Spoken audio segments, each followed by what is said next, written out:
Every single year, the global apparel industry produces an absolutely staggering amount of clothing, roughly 150 billion garments.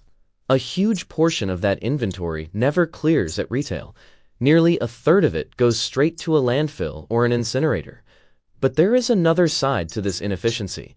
Right now, there are billions of dollars of high-quality, fully finished garments sitting idle in factory warehouses. These items never even shipped to their original buyers. Buying these unshipped goods blind is a fast track to acquiring unsellable liabilities. However, if you understand the origin of the lot, these warehouses represent an excellent margin opportunity. Comparing sourcing options, the standard supply chain offers exact specification matches and predictable costs, but production takes months. Conversely, the surplus side provides immediate delivery and discounted sunk cost pricing, but your specification match becomes highly variable. Factory leftovers are rarely damaged goods. The surplus exists as a structural, unavoidable byproduct of the way global manufacturing is set up. To capture the return on investment, you must identify exactly why those garments were left behind. The reason a lot exists dictates the exact risk profile you are taking on. This chart shows an evaluation framework we can use to judge any surplus lot. We will weigh the operational effort required on the horizontal axis against your potential resale margin on the vertical axis. The first category is the production buffer. Every export factory intentionally overproduces their runs by 2.5 to 5% to account for potential defects during manufacturing. When the quality control phase runs better than expected, those extra units sit in the warehouse. As a buyer, you acquire identical, fully inspected goods built to international standards. The operational trade-off is volume. These lots are usually just a few hundred units per style. And because the factory is not desperate to offload them to survive, you will not have much leverage on the price. Looking at our chart, the production buffer lands in the low-effort, moderate margin quadrant. Clean goods, easy to process, but limited upside. The second category is where the real volume lives. Order cancellations. This happens when major brands suddenly back out of an order after production has already started or finished. If you can deploy liquid cash rapidly, order cancellations grant you access to massive volumes of premium goods at heavily distressed prices. You have to move fast. The factory has millions of dollars tied up in these goods, and they need the warehouse space back immediately. They are negotiating out of urgency, not trying to maximize profit. Canceled orders sit right here. Moderate effort due to the speed required, but extremely high potential margins.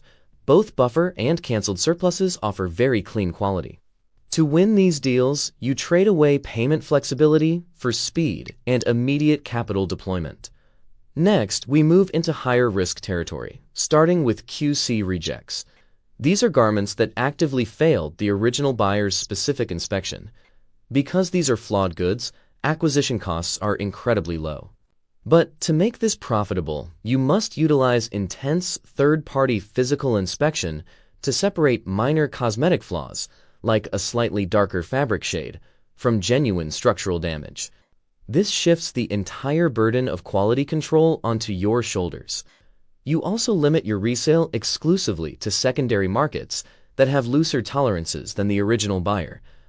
On our chart, QC rejects are high effort and high margin.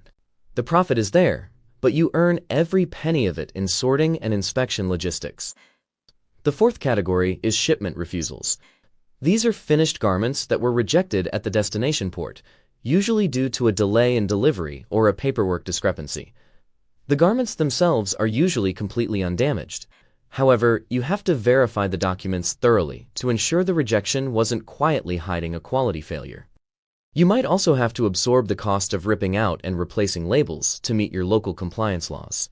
That puts shipment refusals squarely in the high-effort, moderate margin zone. Finally, there is fast fashion retail surplus.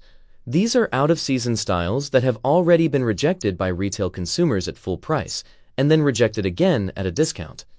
Retail surplus drops into the low-effort, low-margin corner. Brands are clearing balance sheet liabilities, so the goods are cheap, but their resale appeal is highly limited. These high-effort surplus categories can yield excellent returns, but you should only acquire them if your business possesses the specific infrastructure, like relabeling facilities or reliable third-party inspectors, to process them safely. Knowing why leftovers exist is only half the battle. You still need a strict protocol before you actually deploy your capital on a lot. This graphic shows the mandatory pre-purchase fitting protocol. Every story the factory tells you must be verified by physical data. You need a verified reason for the surplus, third-party inspection, an exact count, and an agreed-upon defect tolerance. When you move to negotiate, remember one rule. The factory's production cost is completely irrelevant to your offer. The cost to make the garment is sunk. Your offer must be based entirely on what the garments can sell for in your market, minus logistics. You also need to look closely at the size and color distribution. If a lot has broken size ratios, explicitly deduct value from your offer. And if the distribution does not fit your target market at all, walk away entirely. This strategy is built for strategic wholesalers who invest time in building direct, ongoing relationships with factories or trusted sourcing agents. Establishing a presence in primary manufacturing hubs like Bangladesh is what grants you first access. Buyers with these direct lines get the call about prime canceled orders long before they ever hit the open market. Conversely, if you are a reactive buyer looking for passive inventory, or if you lack the cash reserves to move quickly, this is not the channel for you. Sourcing factory leftovers is a calculated strategy.